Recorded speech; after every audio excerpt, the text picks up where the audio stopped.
धन्यवाद योगी जी, न्यूज़ 18 को अपना समय देने के लिए। ये एक ऐसा सेशन है, ये एक ऐसा साक्षात्कार है जिसका इस समय पूरा देश इंतजार कर रहा है और इसके कई कारण भी हैं। निश्चित तौर पर आने वाले कुछ महीनों में देश का सबसे बड़ा विधानसभा चुनाव है उत्तर प्रदेश। कहते हैं 2024 का रास्ता 2022 के उत्तर प्रदेश के चुनाव से निकलेगा। इसीलिए यह प्रदेश भी महत्वपूर्ण है, यह चुनाव भी महत्वपूर्ण है। लेकिन पिछले कुछ दिनों में जो घटनाक्रम हुआ, इसलिए भी यह साक्षात्कार महत्वपूर्ण है क्योंकि पहली बार योगी आदित्यनाथ लखीमपुर के इंसिडेंट के बाद किसी टेलीविजन न्यूज चैनल पर अपनी बात रखेंगे। अभी तक हमने विपक्ष को सुना है, विपक्ष क्या कह रहा है, अभी तक हमने तमाम बातें सुनी है, तमाम वीडियो देखे हैं, लेकिन पहली बार योगी आदित्यनाथ क्या सोचते हैं उस वाक्य के बारे में, उनके मन की बात क्या है, उनके दिल की बात क्या है, उसको भी जानेंगे। लेकिन आज हम योगी आदित्यनाथ जिस कर्मस्थली से निकले यानी गोरखपुर से, उस स्थान पे मौजूद हैं क्योंकि हम पूर्वांचल के गोरखपुर में मौजूद हैं। योगी जी, अभिनंदन है आपका न्यूज़ 18 में। अवश्य धन्यवाद आपको, आप गोरखपुर में आए हैं। आपकी लखनऊ अब कर्मस्थली है, अब आप लखनऊ में रहते हैं, वहाँ काम करते हैं, मुख्यमंत्री हैं। लेकिन मेरे मन में ये सवाल है कि मन में लखनऊ ज़्यादा है या गोरखपुर ज़्यादा है, दिल के करीब कौन है? गोरखपुर गोरखपुर है और लखनऊ लखनऊ है, इसलिए दोनों में कोई तुलना नहीं की जा सकती है। लखनऊ प्रदेश की व्यवस्था के संचालन का केंद्र है, गोरखपुर मेरी आध्यात्मिक ऊर्जा का केंद्र बिंदु है और मैं दोनों को साथ लेकर के चलता हूँ। एक से ऊर्जा मिलती है और एक के माध्यम से लोक कल्याण के कार्यों को प्रदेश के 24 करोड़ लोगों तक पहुँचाने का एक हमारे पास सशक्त माध्यम बनता है। और पूरी ईमानदारी और पूरी प्रतिबद्धता के साथ हम लोगों ने दमदार तरीके से प्रदेश सरकार की उपस्थिति गांव-गांव और घर-घर तक पहुंचाई है। पिछले कुछ दिनों में एक विवाद भी बहुत ज़्यादा मीडिया में भी छाया रहा और उससे भारतीय जनता पार्टी पर भी बहुत सवाल खड़े हुए, आपकी सरकार पे भी बहुत सारे सवाल खड़े हुए। मैं लखीमपुर खीरी में जो वायलेंस हुई, एक एक्ट ऑफ वायलेंस हुआ, उसके संदर्भ में मैं आपसे सवाल पूछना चाहता हूँ, क्या कहना चाहते हैं आप उस विषय पर? देखिए, लखीमपुर खीरी की घटना है, ये दुखद और दुर्भाग्यपूर्ण है जी, और सरकार उसकी तह पर जा रही है। लोकतंत्र में हिंसा का कोई स्थान नहीं। जब कानून सबको सुरक्षा प्रदान करने की गारंटी दे रहा है तो कानून को हाथ में लेने का अधिकार किसी को नहीं, चाहे वो कोई भी हो, चाहे वो कोई भी हो, मंत्री हो, उसका बेटा भी हो। मैंने कहा कोई भी हो, कानून सबके लिए समान है और कानून सबके के साथ समान रूप से व्यवहार भी करेगा। लेकिन हाँ, ये माननीय उच्चतम न्यायालय की स्थापित रूलिंग है कि गिरफ्तारी के पहले आपके पास पर्याप्त साक्ष्य भी होने चाहिए। हम किसी व्यक्ति के आरोप पर अनावश्यक किसी को गिरफ्तार भी नहीं करेंगे, लेकिन हाँ, अगर कोई दोषी है तो उसको छोड़ेंगे भी नहीं, वह कोई भी क्यों न हो। और ये सरकार का संकल्प है, हम लोगों ने प्रदेश के अंदर यही किया। जिनके खिलाफ भी कार्रवाई हुई, जिनके खिलाफ भी साक्ष्य मिले, वह व्यक्ति कोई भी रहा हो, हमने उसके खिलाफ कार्रवाई करने में कोई गुरेज नहीं की। वह भले ही भारतीय जनता पार्टी का विधायक रहा हो या फिर विपक्ष का विधायक, या किसी पद पर बैठा हुआ कोई व्यक्ति, हम लोगों ने इसमें कार्रवाई करने में कोई गुरेज कभी नहीं की है। और लखीमपुर खीरी की घटना में भी यही सरकार कर रही है और यही की भी है।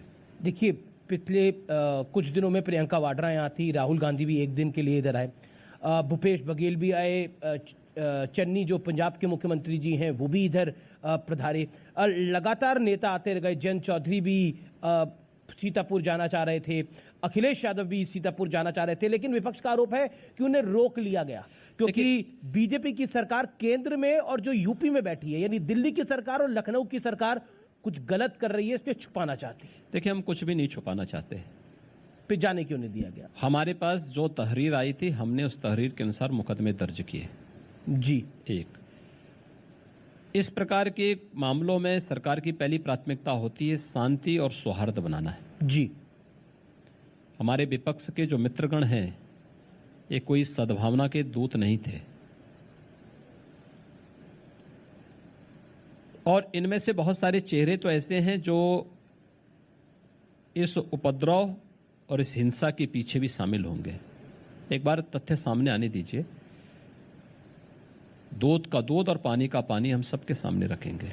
बीजेपी के प्रवक्ता ने कहा, बीजेपी के एक नेता ने कहा और एक यूपी सरकार के मंत्री ने बोला कि ये पॉलिटिकल टूरिज्म के लिए आए हुए हैं। नहीं, मैं वही कह रहा हूं ना जी। सवाल ये कोई सद्भावना के लिए वहां नहीं जा रहे थे।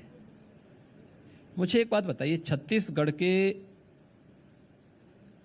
मुख्यमंत्री अपने छत्तीसगढ़ को तो संभाल नहीं पा रहे हैं। छत्तीसगढ़ में पुलिस की गोली से कुछ किसान मारे जाते हैं, उनके प्रति उनके मन में कोई भी अनुराग नहीं, उनके प्रति कोई सहानुभूति नहीं, उन्हें लखीमपुर खीरी के बारे में कोई जानकारी नहीं। लेकिन अब चाकरी करनी है तो पीछे पीछे चलाए। वो तो 50 लाख रुपए देके गए हैं। इसी प्रकार से जी। पंजाब के मुख्यमंत्री अपने पंजाब को संभाल नहीं पा रहे हैं। वो तो अभी बने हैं। और मैं क्या करूं ना, अभी बने हैं, वहां संभाल नहीं पा रहे हैं। उसमें भी कौन डीजीपी होगा, कौन चीफ सेक्रेटरी होगा, अभी यही नहीं तय कर पा रहे। इससे बड़ा शर्मनाक क्या हो सकता है कि कोई मुख्यमंत्री इस बात के लिए तरस रहा है कि साहब डीजीपी कौन होगा, वो अपना डीजीपी नहीं बना सकता, अपना चीफ सेक्रेटरी नहीं बना पा रहा है। पंजाब के अंदर किसानों के साथ, पंजाब के नागरिकों के साथ जो व्यवहार हो रहा है उसको संभाल नहीं पा रहे हैं। अपने आंतरिक झगड़ों में वे इतने त्रस्त हैं कि उससे पिंड छुड़ाने के लिए उन्होंने भी वही रास्ता अपनाया जो छत्तीसगढ़ ने अपनाया है। राजस्थान में जो हो रहा है, तो अपनी कमियों को छुपाने के लिए लोग केवल दूसरों के यानी घरों पर पत्थर फेंकने का कार्य करने वाले लोग हैं। मैं पूछना चाहता हूं इन लोगों से, राहुल जी से भी और प्रियंका जी से भी, मार्च 2020 से कोरोना से प्रदेश भी और देश भी त्रस्त है। उत्तर प्रदेश देश की आबादी का सबसे बड़ा राज्य है। मैं अखिलेश जी से ही पूछना चाहता हूं यह प्रश्न। 24 से 25 करोड़ की आबादी उत्तर प्रदेश में रहती है। कोरोना हमारे लिए सबसे बड़ा क्रिटिकल पॉइंट था, क्योंकि इतनी बड़ी आबादी जी, और हम ये भी जानते थे कि इस महामारी के बाद जो पलायन होगा अन्य राज्यों से, उत्तर प्रदेश उससे सबसे ज्यादा प्रभावित होने वाला है। मैं पूछना चाहता हूं कि कांग्रेस हो, सपा हो, बसपा हो या कोई भी राजनीतिक दल हो, इन लोगों में से कितने ऐसे राजनेता थे जो आज जो ये पॉलिटिकल टूर कर रहे हैं, ये पॉलिटिकल टूर की बजाय उस समय उत्तर प्रदेश की जनता के सुख दुख में कितने लोग सहभागी बने थे? इनमें से कोई नेता मुझे बताते दें किसी जिले का अब हम सहभागी बनने के लिए आए थे तो हमें रोक दिया गया। मैं वही पूछना चाहता हूं। प्रियंका जी से तो सर्किट हाउस में कह रहे झाड़ू भी लगवा दिया गया। देखिए, जनता उनको उसी लायक बनाना चाहती है और जनता ने उसी लायक उनको बना दिया है। सवाल यह है कि इन लोगों के पास उपद्रव करने और नकारात्मकता फैलाने के सिवाय कोई कार्य नहीं। कोरोना कालखंड में इनके किसी के दर्शन नहीं हुए। उत्तर प्रदेश में जब हर व्यक्ति जीवन और जीविका के बीच में जद्दोजहद कर रही थी जी, तब केंद्र और प्रदेश सरकार ही उनके साथ खड़ी थी। भारतीय जनता पार्टी का कार्यकर्ता ही उनके साथ खड़ा था। तब इन राजनीतिक दलों के या इनके नेताओं का या इनकी स्वयं की उपस्थिति कहीं नहीं थी, जीरो थी। और ये मार्च 2020 से लेकर के मैं कह सकता हूं कि अक्टूबर 2021 के बीच में भी यही स्थिति थी। लेकिन अचानक उनकी नींद खुली, उनको लगा कि लखीमपुर खीरी एक बहाना है, लेकिन ऐसा नहीं हो पाएगा। उत्तर प्रदेश की लेकिन जनता, क्या आपको लगता है उत्तर प्रदेश की जनता, देखिए सरकार की प्राथमिकता होती है शांति और सौहार्द बनाना। पहले सरकार ने वही किया। ये किसी इस सद्भावना के दूत नहीं थे, ये दुर्भावनापूर्ण तरीके से वहां पर विद्वेष और वहां पर आपसी वर्ग संघर्ष की स्थिति पैदा करना चाहते थे, जो हम प्रदेश के अंदर नहीं होने देना चाहते थे और कतई नहीं होने देंगे। तीसरा, इन लोगों के जाने के बाद पब्लिक की जो प्रतिक्रिया थी, पीड़ितों की जो प्रतिक्रिया थी, ये भी आपने देखा होगा। सबने बहुत तीखी प्रतिक्रिया व्यक्त की थी कि सरकार ने हमें मदद की है, सरकार के कार्यों से हम पूरी तरह संतुष्ट हैं, कृपया हमारे मामले में राजनीति न की जाए।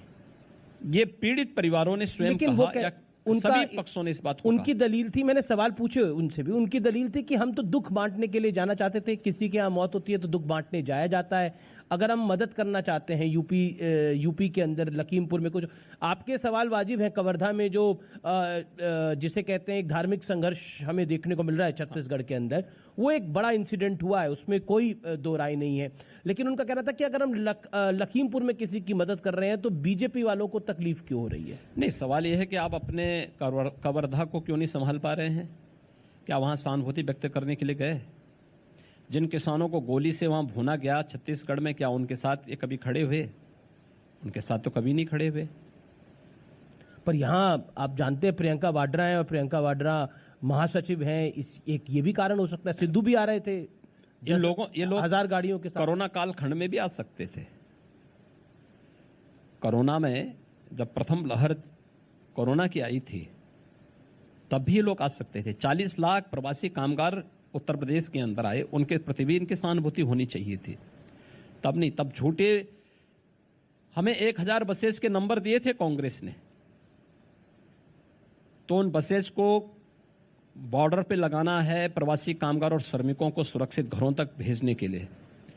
तो हमने विभिन्न जनपदों के आरटीओ को भेजे कि भाई आपके जनपद से संभवतः ये बसेज होंगी, आप इसको देखिए, कंफर्म करिए कि ये बसेज हैं। अब आश्चर्य करेंगे, वो बसेज नहीं थी, जो कंडम ट्रक थे या स्कूटर के नंबर थे, स्कूटर के नंबर दे दिए थे हम लोगों को बस के नाम पर। इतना भद्दा मजाक प्रदेश की जनता की और पीड़ित बंधुओं की जा रही थी, जो अपनी रोजी रोजगार छीनने के बाद प्रदेश के अंदर वापस आ रहे थे। ये कांग्रेस कर रही थी, कोई और नहीं कर रहा था। ये लोग तो जीवन के साथ खिलवाड़ करने वाले लोग हैं। क्योंकि गृह राज्य मंत्री हैं अजय मिश्र टेनी, उनके सुपुत्र इसमें इन्वॉल्व हैं, उनको बचाने के लिए सारी कवायद हो रही है। कई सारे वीडियोस भी सामने आए हैं। हमने मुख्यमंत्री देखिए, कोई वीडियो अभी तक इस प्रकार का नहीं, हमने तो नंबर भी जारी किया है जी कि अगर किसी के पास कोई साक्ष्य है तो इस पे अपलोड करें।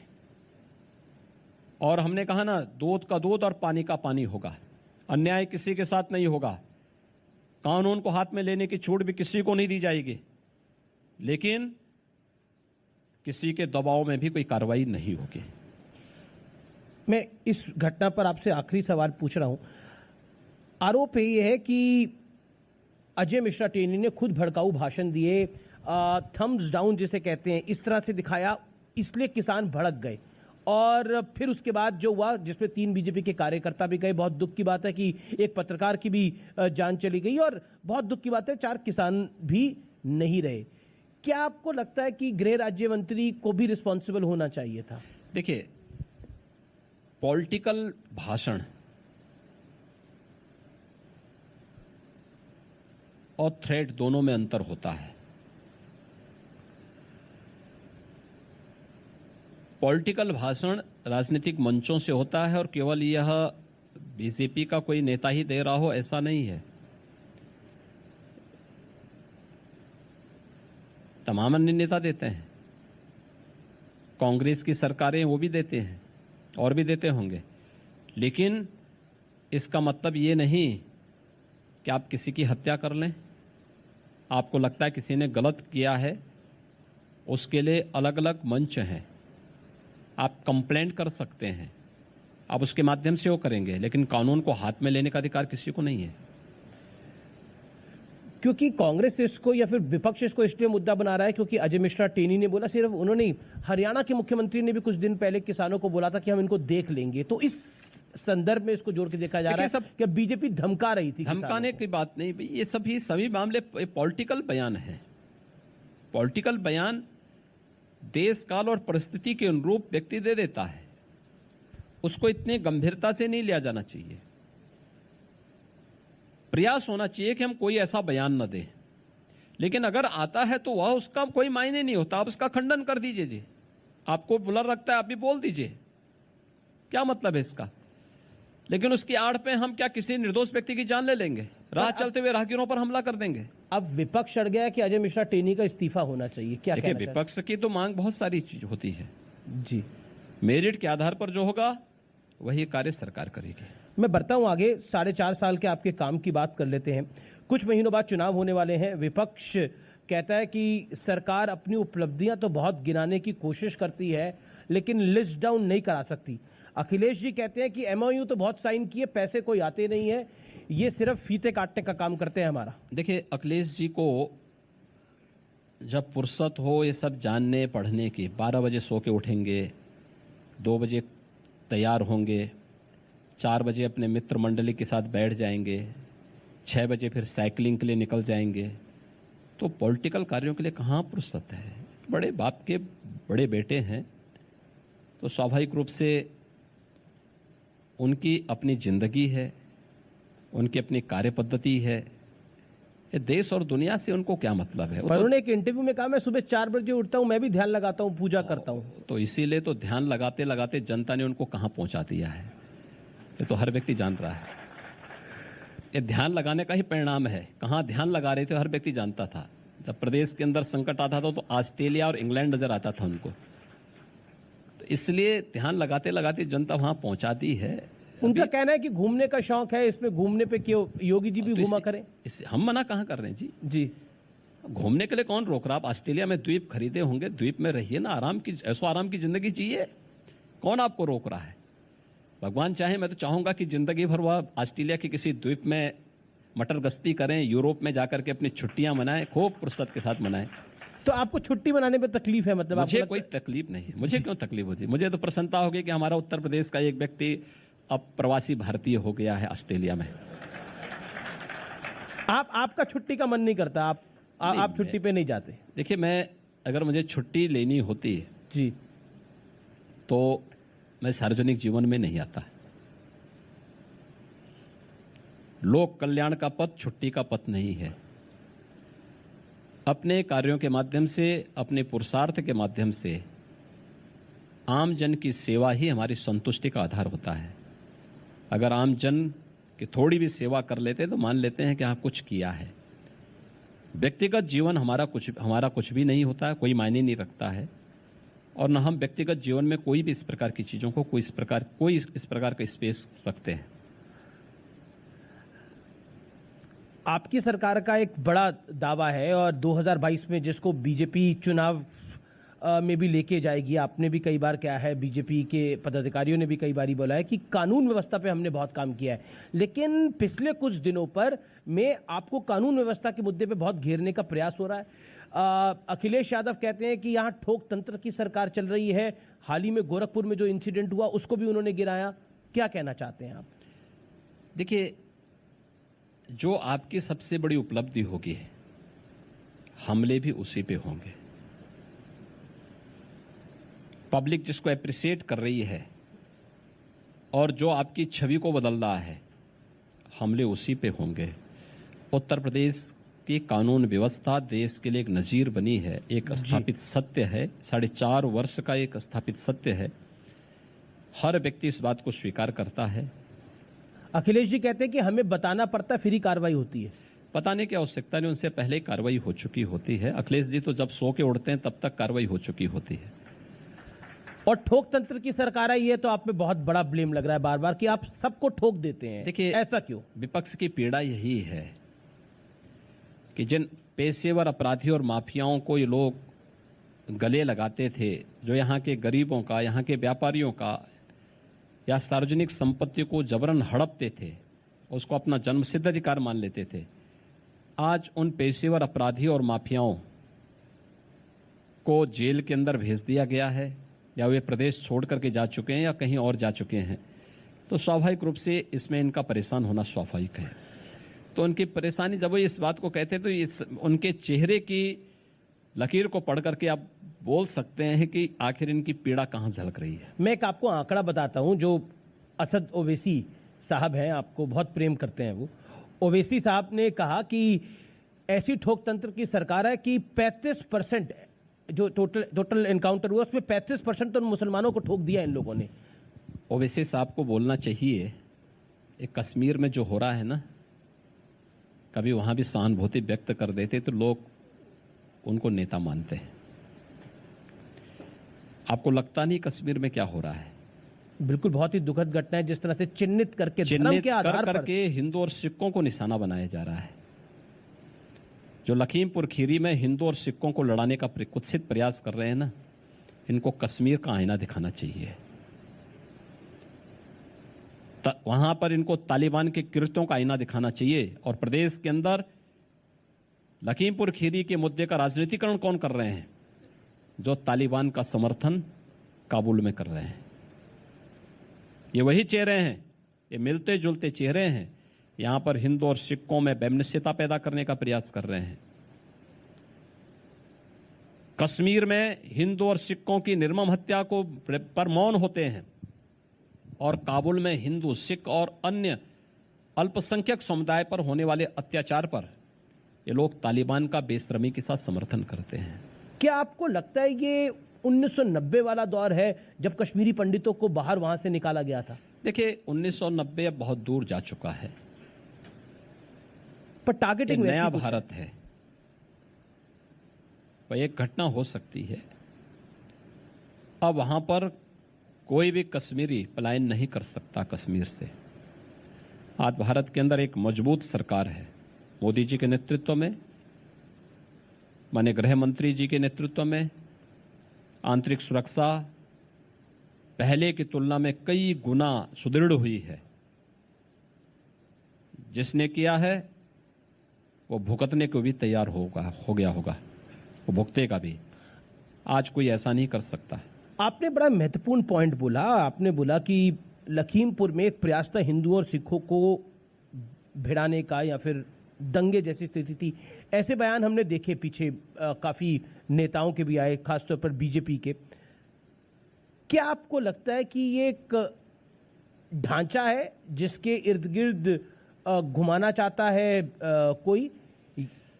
देखिए, क्योंकि जब ये लखीमपुर की घटना हुई हमने देखा कि कनाडा से पन्नू, जो कि खालिस्तान के लिए बहुत एक्टिव है, उसने भी बयान दिया कि योगी को घेर लो, नरेंद्र मोदी को घेर लो, वक्त आ गया है अब। देखिए, ड्रोन लगाओ, ट्रैक्टर लगाओ। देखिए, मुझे लगता है कि गलतफहमी सबको दूर करनी चाहिए। ये उत्तर प्रदेश है। उत्तर प्रदेश के अंदर हमारा संकल्प है सबको सुरक्षा देंगे। बिना भेदभाव के सरकार शासन की योजनाओं का लाभ सबको देगी, लेकिन तुष्टीकरण किसी का नहीं करेगी और सुरक्षा के साथ खिलवाड़ करने की छूट भी किसी को नहीं देगी।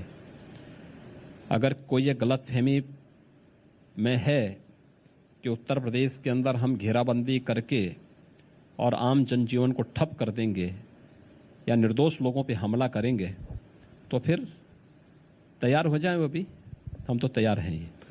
जी, आपने बोला कि हम बिना भेदभाव के काम करते हैं। अवैध धर्मांतरण का एक बहुत बड़ा खुलासा हुआ है, जिसे कहते हैं कि इसमें दिल्ली में भी गिरफ्तारियां हुई हैं, इसके लिंक विदेशों तक भी जा रहे हैं। विपक्ष का आरोप है कि उपलब्धि गिनाने को नहीं है इस सरकार के पास, इसीलिए अवैध धर्मांतरण का एक नया खेल रच दिया गया है। देखिए, ये प्रदेश की सुरक्षा एजेंसियों, जी, जो एजेंसियां प्रदेश की 24 करोड़ से 25 करोड़ की आबादी को सुरक्षा की पुख्ता व्यवस्था कर रहे हैं, उनकी कार्यपद्धति में प्रश्न खड़ा करना है। विपक्ष के पास मुद्दा नहीं है और वह अपनी नाकामयाबियों को छुपाने के लिए केवल आरोप प्रत्यारोप करती है। अपनी अकर्मण्यता के लिए सरकार को घेरने का प्रयास करती है। जी, धर्मांतरण के खिलाफ आज से 2 वर्ष पहले, 1 वर्ष पहले हम लोगों ने इसीलिए एक सख्त कानून बनाया था,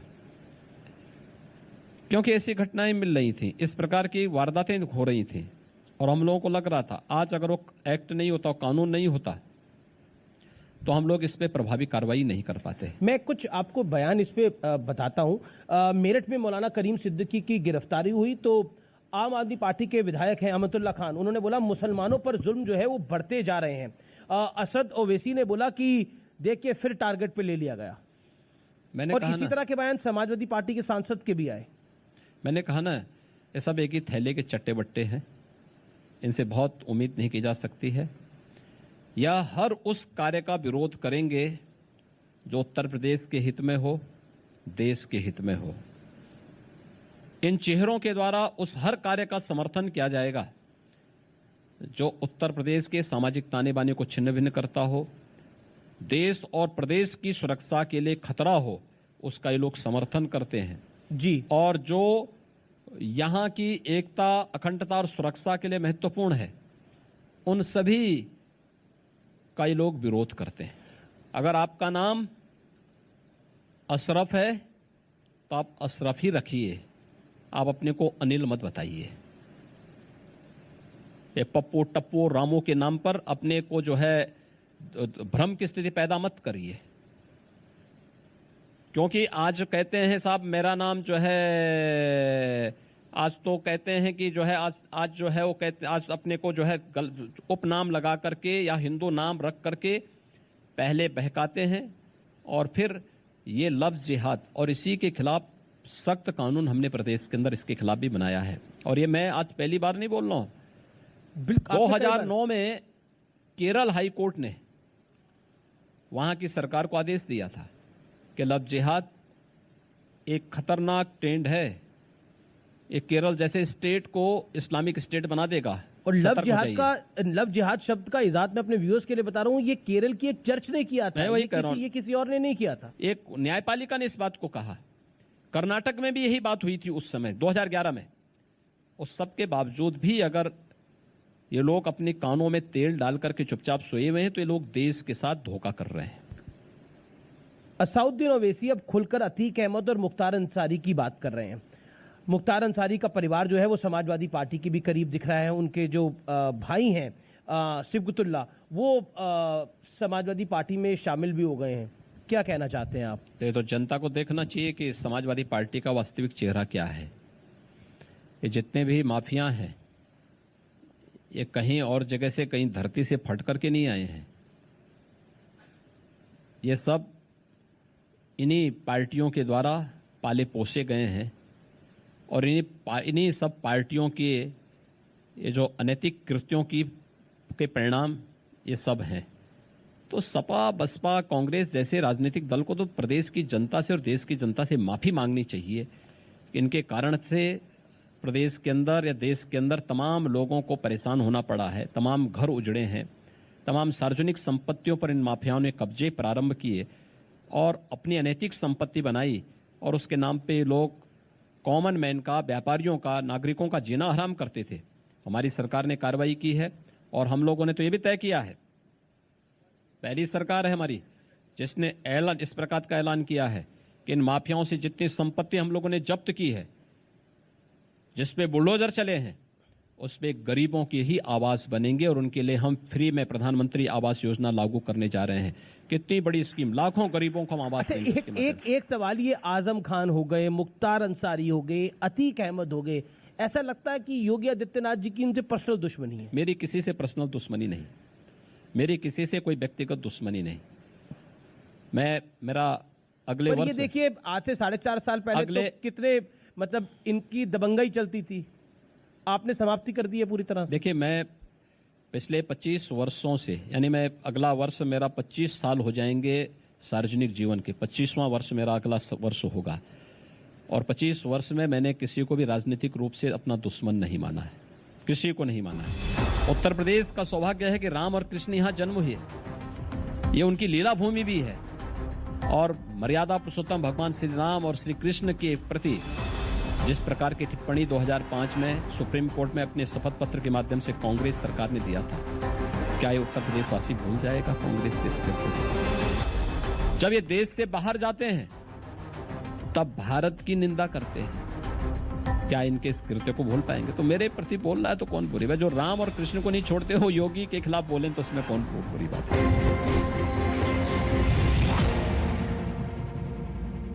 2022 का चुनाव है, ब्राह्मणों को लेकर बहुत कुछ हो रहा है। कई पार्टियां तो ब्राह्मण सम्मेलन कर रही हैं, समाजवादी पार्टी हो गई, बीएसपी हो गई। आपकी सरकार ब्राह्मणों को लेकर क्या सोचती है? क्योंकि विपक्ष आरोप लगाता है कि ब्राह्मणों पे बड़ा अत्याचार हो रहा है। तो ये हम इस समय पूर्वांचल में हैं। लखीमपुर खीरी में 2 ब्राह्मण युवक भी मारे गए हैं जी, वहां क्यों नहीं गए ये लोग? आज तो ब्राह्मण सम्मेलन कांग्रेस के, सपा के, बसपा के जो हो रहे थे, ये सभी ब्राह्मण नेता उन पीड़ित हिंदुओं के पास क्यों नहीं गए जो वहां पर लखीमपुर खीरी में राहुल गांधी, प्रियंका गांधी क्यों नहीं गए थे लोग?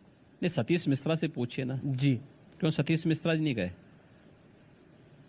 क्यों नहीं अखिलेश यादव गए? अखिलेश यादव कल गए थे लखीमपुर खीरी में, आखिर उन पीड़ित ब्राह्मणों के घर क्यों नहीं गए? फिर अगर उनको लगता है कि ब्राह्मण पीड़ित है तो आखिर उनके यहाँ क्यों नहीं गए?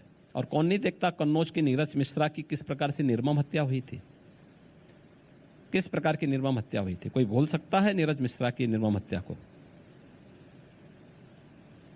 नीरज मिश्रा का केवल एक, यानी नीरज मिश्रा ने एक काम किया था कि उसने एक राजनीतिक दल के एक नेता को बूथ कब्जा नहीं करने दिया था। एक फैक्टर चल रहा है, भारतीय जनता पार्टी का कार्यकर्ता था। जी जी जी, अब उसकी निर्मम हत्या कर देंगे। एक फैक्टर चल रहा है कि मुस्लिम क्या नीरज मिश्रा जी ब्राह्मण नहीं थे? क्या संतोष शुक्ला ब्राह्मण नहीं थे जिसका थाने के अंदर जाकर के हत्या कर दी गई थी? तो इन लोगों के वास्तविक चेहरे को समझो, ये वास्तव में है क्या? ये ना ब्राह्मण हितैषी हैं, ये ना हिंदू हितैषी हैं।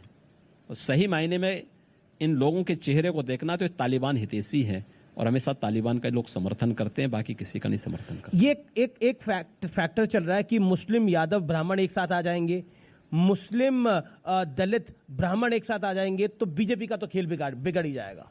देखिए, भारतीय जनता पार्टी सबका साथ और सबके विकास के मंत्र के साथ काम कर रही है। प्रधानमंत्री मोदी जी ने 2013 में ये मंत्र दिया। 2014 में प्रधानमंत्री बनने के बाद उन्होंने अक्सरशः इसको व्यवहारिक धरातल पर उतारा भी है, और हम आज भी इस बात को कहते हैं, न जाति, न मत, न पंथ, न संप्रदाय, न छोटा न बड़ा, न क्षेत्र न भाषा, सबका साथ और सबका विकास। एक नई पार्टी भी आ गई है, काफी आजकल एक्शन में भी दिखने की कोशिश करती है, आम आदमी पार्टी। उसको आप कैसे देखते हैं? हालांकि दिल्ली में तो वो सरकार चला ही रहे हैं पिछले काफी सालों से, कैसे देखते हैं आप? देखिए, हर राजनीतिक दल को जिसने भारत निर्वाचन आयोग के यहाँ अपना रजिस्ट्रेशन कराया है उसको चुनाव लड़ने का अधिकार है। किसी को रोका नहीं जा सकता, रोका भी नहीं, कोई कैसे को रोक सकता है? भारत निर्वाचन आयोग को तय करना है, कोई सरकार को तय करना नहीं होता है। दूसरा, इन लोगों का चेहरा सबके सामने है, 2 चेहरे। आम आदमी पार्टी से एक बात के लिए पूछा जाना चाहिए जी, वह है कि एक लॉकडाउन प्रारंभ होने के बाद यूपी और बिहार के लोगों को दिल्ली से जबरन बिजली पानी का कनेक्शन काट करके क्यों निकाला गया है? उनको राशन से वंचित क्यों किया गया है? पर उन्होंने अपनी शुरुआत अयोध्या से ही करी है। नहीं, मैं क्या कर रहा हूं ना जी, अब तो अयोध्या सबको याद आ रहा है जी। सतीश मिश्रा भी गए। जो राम को नहीं पूछते थे, जो लोग पहले राम को काल्पनिक कहते थे, अब वे भी कहते हैं राम तो हमारे भी है। हमने कहा बोलो ना, कौन जरूरत है, तो हमारी वैचारिक विजय है ही। जो लोग कहते थे अयोध्या में राम जन्मभूमि के लिए कि वहां पर ये, यानी मैं उस शब्द का प्रयोग नहीं करना चाहता हूं, जो लोग पहले राम की को काल्पनिक कहते थे, आज वे सभी लोग राम राम चिल्ला रहे हैं। तो स्वाभाविक रूप से उन्होंने हमारी विचारधारा को स्वीकार किया है, राम के सार्वभौमिक व्यवस्था को स्वीकार किया है। राम शाश्वत हैं, राम सत्य हैं, राम भारत के अंदर धर्म के प्रतीक हैं जी। आज उसको उन्होंने भी स्वीकार किया है। और हम लोग इस बात को मानते हैं कि ये सभी लोग अपने को इस बात को मान लेंगे हम एक सच्चे भारतीय हैं, एक सच्चे हिंदू हैं, जी, तो हमारी वो सबसे बड़ी विजय होगी। और हमारी जो अगली एक्सरसाइज है उसी तरफ जा रही है। एक सबने दिन वे मान लोग लिया। जरूर मानेंगे। प्रभु राम को आप कह रहे हैं सबने मान लिया, लेकिन ओवैसी ने नहीं माना। वो अभी भी कहते हैं, वहां जाते हैं तो अयोध्या को फैजाबाद लिखते हैं। वो कहते हैं कि वहां मस्जिद थी, है और रहेगी। सब अपने अपने ढंग से देख लें अयोध्या को। देखिए, ओवैसी अब ये सपने में देख रहे होंगे। ये तो तय है कि अयोध्या ही रहेगी। हाँ, हैदराबाद भाग्यनगर जरूर बनेगा। चलिए, आप हैदराबाद को भाग्यनगर बना रहे हैं, लेकिन ये अब्बा जान से आपको इतनी तकलीफ क्यों हो गई? आपने विधानसभा में भी अब्बा जान बोला, फिर बोला ये अब्बा जान बोलने वाले सारे राशन खा जाते थे। अब कहा जा रहा है कि आप समुदाय विशेष को, एक धर्म को टारगेट कर रहे हैं इससे। धर्म विशेष को नहीं। जी, मैं जनता के सामने, प्रदेश की जनता के सामने इन लोगों के आचरण को प्रस्तुत करना चाहता था। मैंने किसी व्यक्ति का नाम नहीं लिया। मैंने इस बात को कहा था कि वैक्सीन लगाने के लिए हो सकता है कि अपने अब्बा जान को देखे होते तो संभवतः वैक्सीन का विरोध नहीं करते। मैंने बात कही, किसी पे भी लागू हो सकता है। दूसरा, अब्बा जान कोई असंसदीय शब्द नहीं है। और मैंने विधान परिषद में यही बात कही थी। मैंने कहा अगर अब्बा जान असंसदीय शब्द है तो नेता प्रतिपक्ष विधान परिषद में सी अहमद हसन जी हैं। मैंने उनसे कहा अगर अब्बा जान असंसदीय शब्द है आप बताइए। उन्होंने कहा नहीं। तो मैंने कहा फिर आपकी पार्टी विरोध क्यों कर रही है?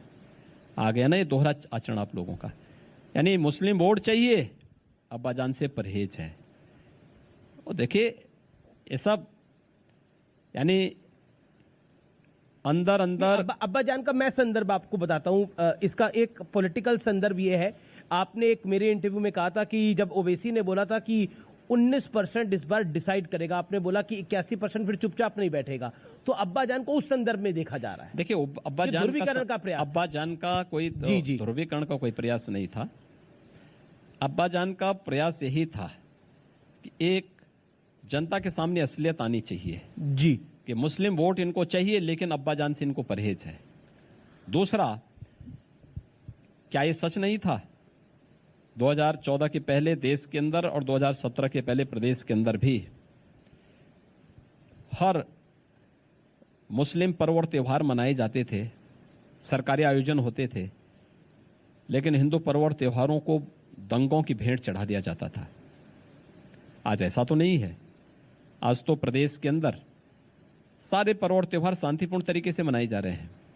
यानी ये लोग इफ्तार की पार्टी गोल टोपी पहन करके करें तो ठीक, अगर हम लोग कहें कि नहीं भाई कावड़ यात्रा भी निकलनी चाहिए तो बुरा। ये दोहरा चरित्र कैसा जी? ये दोहरी, यानी जन्माष्टमी, ये लोग अपने को यदुवंशी कहते थे, लेकिन थानों में इन्होंने जन्माष्टमी को बैन कर दिया था। जन्माष्टमी के पर्व और त्योहार को नहीं इन्होंने होने दिया था। थानों में, जेलों में एक ही तो पर्व होता था, थानों में, तहसीलों में। हमारी सरकार ने फिर से उसको प्रारंभ किया है। क्या आपको लगता है 2022 के चुनाव में किसान बड़ा फैक्टर होगा? क्योंकि लगातार राकेश टिकैत भी यहाँ पर कार्यक्रम कर रहे हैं। वो कह रहे हैं कि इस बार भारतीय जनता पार्टी को वोट की चोट देनी है। देखिए, तो अभी एक पॉलिटिकल एजेंडा तो बन ही गया है किसान। अब देखिए, किसान आंदोलन, किसान भारत की राजनीति का हिस्सा बहुत पहले से है, लेकिन किसान के लिए ईमानदारी से अगर किसी ने किया है तो प्रधानमंत्री मोदी जी ने किया है। याद करिए, जो धरती माता हमारे अन्नदाता किसानों को अन्न उत्पन्न करके देती है, उस धरती माता की सेहत का ख्याल रखना है, उसके लिए सॉइल हेल्थ कार्ड योजना प्रधानमंत्री मोदी जी ने जारी की। देश के अंदर प्रधानमंत्री फसल बीमा योजना के माध्यम से हर एक किसान की फसल का बीमा का कवर हो सके, इसकी गारंटी प्रधानमंत्री मोदी जी ने दिया। दशकों से लंबित सिंचाई की परियोजनाओं को पूरा करने का कार्य भी किसी ने किया तो प्रधानमंत्री मोदी जी के समय हुआ। और पर ये कानून के विषय में एमएसपी, जी जी जी, देखिए, एमएसपी की घोषणा 1967 में जरूर हुई थी, लेकिन एमएसपी ईमानदारी के साथ किसान को प्राप्त हो, और एमएसपी का लाभ किसान को मिले, 1.5 गुना लागत का 1.5 गुना दाम किसान को मिले, यह भी प्रधानमंत्री मोदी जी के कारण हो पाया है। क्या इससे पहले किसी ने इस प्रकार के कार्य किए? नहीं, क्योंकि नियत साफ थी ही नहीं। लेकिन इसलिए किसी के बहकावे में हमारा अन्नदाता किसान नहीं आने वाला। पॉलिटिकल इशू आप देख ही रहे खुद बन गया। राकेश टिकैत कह रहे हैं कि हम बीजेपी के नेताओं को गांव में नहीं घुसने देंगे। इस बार मुसलमान और जाट एक हो जाएगा तो पश्चिमी उत्तर प्रदेश के अंदर बीजेपी को हरा देगा, और ऐसे ही प्रदेश भर में होगा। अब लगता है कि लखीमपुर में हो गया तो वहां पर भी ये मामला एक्टिवेट हो जाएगा। देखिए, यानी पश्चिम से पूर्वांचल तक ले आएंगे इसको। देखिए, हम तो चाहते हैं पूरा प्रदेश एकजुट हो जी। सरकार के कार्यों पर सरकार को वोट दें। हमने काम किया है तो हमें समर्थन दें, अपना वोट दें। नहीं किया है तो हमें खारिज करें, हमें कोई आपत्ति नहीं होगी।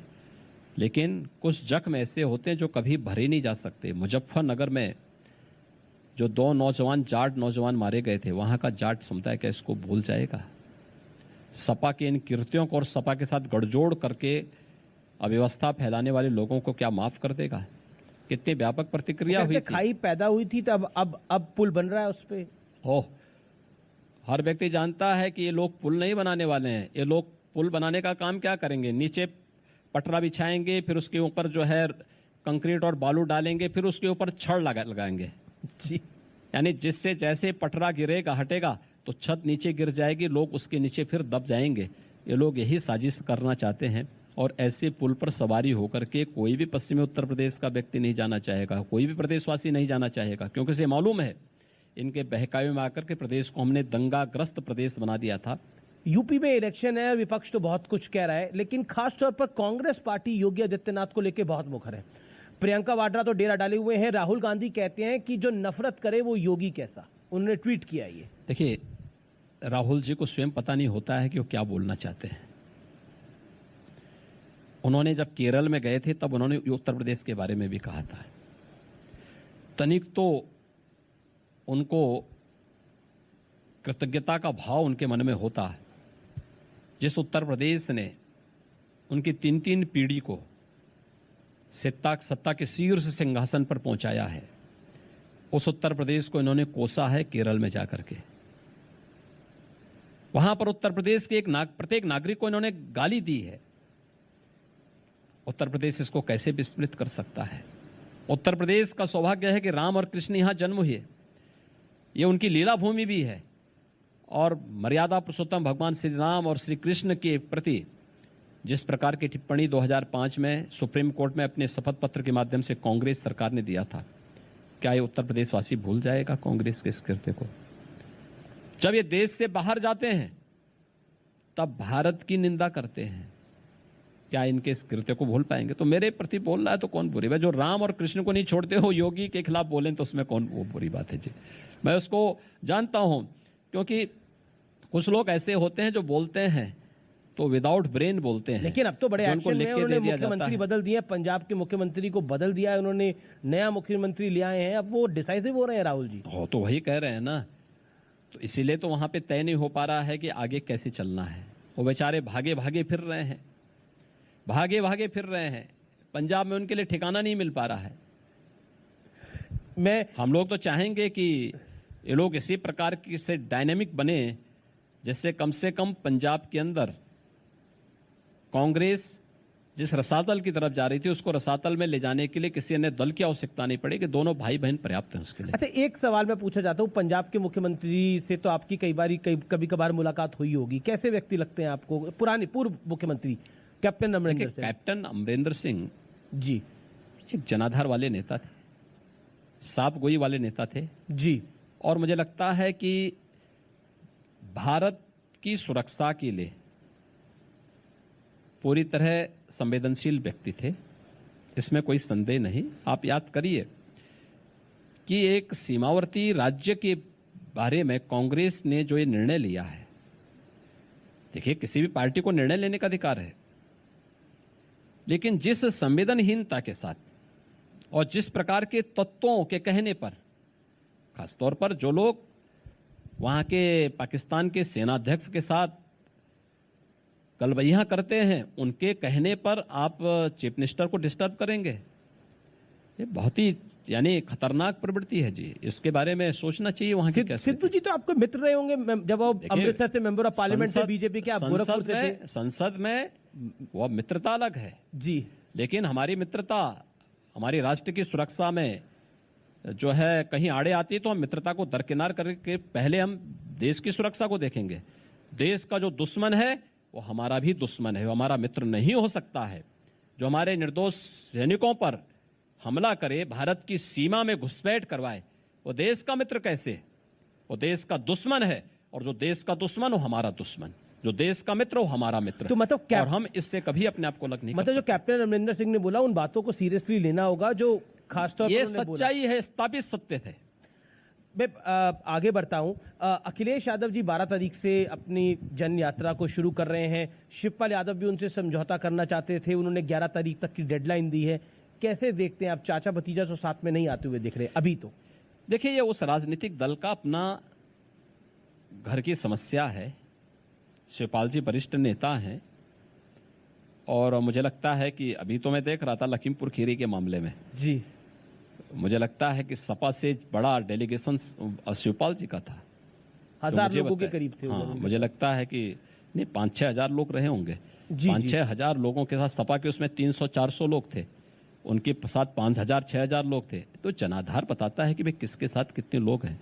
तो इतना बड़ा नेता, एक लंबा अनुभव उनके साथ है। वो ठीक है, उनकी अपनी व्यक्तिगत परेशानी हो सकती है, व्यक्तिगत छवि हो सकती है, लेकिन सपा के लिए उनका कंट्रीब्यूशन को नकारा नहीं जा सकता है।